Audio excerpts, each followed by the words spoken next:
Hello, this is my first vlog and it's in Prague.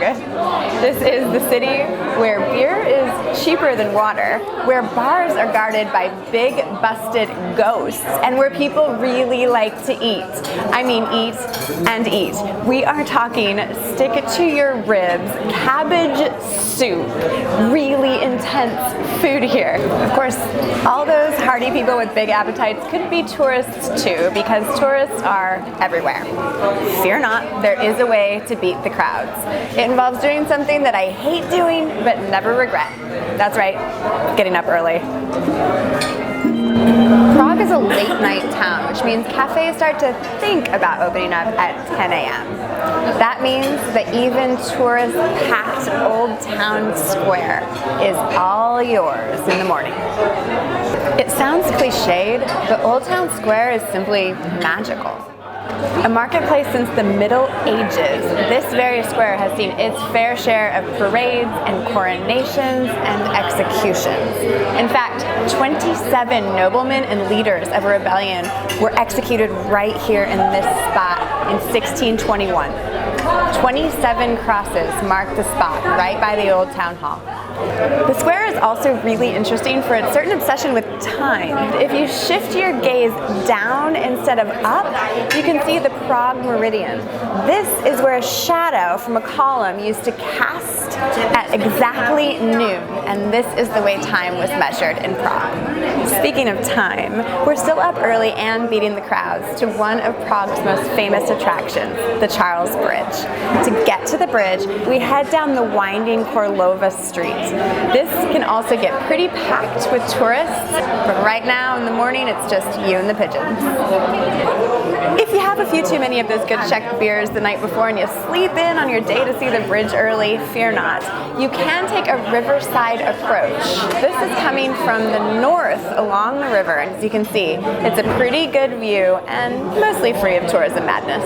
Approaching from the Old Town side, you are welcomed by the bridge's namesake and the commissioner of the bridge, King Charles. First a king and then a Holy Roman Emperor. Charles spoke 5 languages, and he was certainly a visionary, as this 14th century bridge is a thing to be seen. Charles also must have had a sense of humor, because people say that from this view it looks a little like the emperor is peeing on the tourists. Continuing onto the bridge, take a very slow stroll and take in the ornate statues all along the way. Keep an eye out for the small plaque on the bridge where it said that St. John of Nepomuc was thrown in 1393. People say that if you touch the small cross on this plaque, that your wish will come true within a year and a day. John of Nepomuc is the patron saint of good confessions, and for good reason. The legend is that he was thrown over because he wouldn't give up the secret confessions of the Queen of Bohemia to the king. It's also said that stars appeared in the place where the saint's body hit the water. That's why the statue of the saint himself, just a few feet down from the plaque, is depicted with stars. The statue also brings a lot of wishers. It's said that touching this statue will bring good luck and a return to Prague. Moving on down the bridge, each of the statues seems to be a favorite to different people for different reasons. Mine is St. Anthony because of his propeller hat. He's also the patron saint of lost things, so I asked him for my lost glove, but so far.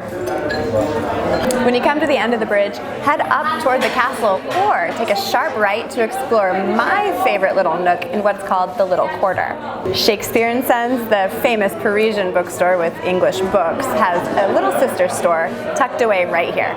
Speaking of tucked away, check out this tiny little alley in the Little Quarter. It even has its own pedestrian signs. This little alley opens up at 11:30. And continue on to the Franz Kafka Museum, where you can find piss. Yep, that's what this sculpture is called, piss.